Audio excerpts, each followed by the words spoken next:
What are the struggles that your clients are experiencing that has made them choose to work with you versus just continue to hope and pray that they meet someone out and about or on a dating app? Right. I've been in business for 15 years, just over 15 years. And the answer to that question has evolved, I want to say like 3 or 4 times. And so the most recent one was obviously the global pandemic. People came in. And I think now we are experiencing 2 more things that happened from that. So, even though some of us got vaccinated, some of us went back to work, a lot of people are doing hybrid work, remote work.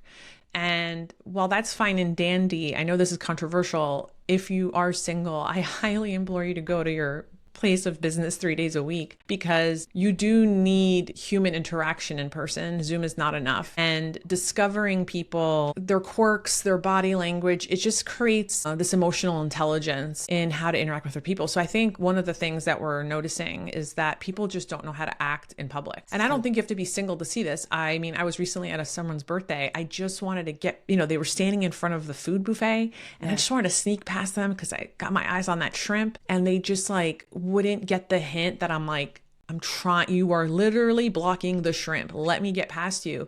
And instead of saying oh, I'm so sorry, excuse me, let me move on. They were like, I'll move when I'm ready. And I'm like, what? That's such a random reply to that sort of body a body language cue of you need to move. And then, understanding that there is currently, the next big evolve is the political divide. It's existed since 2016. We've seen it on both ends. In the last few months, the divide has just become way worse, to the point where, on one side you have people opting out of dating entirely or just needing to take a mental health break. And, I get it.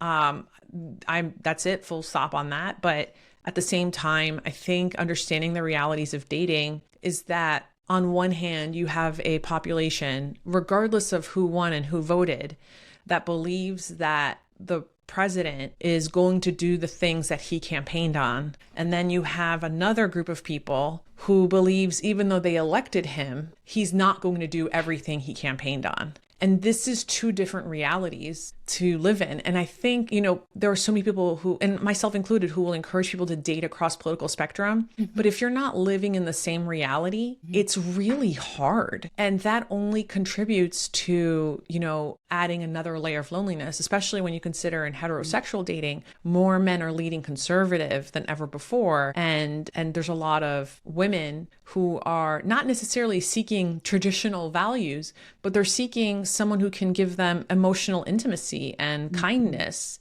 And, a lot of women, they got careers, they have their own money. They don't need a man for that sort of thing. I don't think there's any bears, in the streets of Manhattan. They're not looking for that kind of protection, so it's what I think, it's heterosexual dating is just really divided.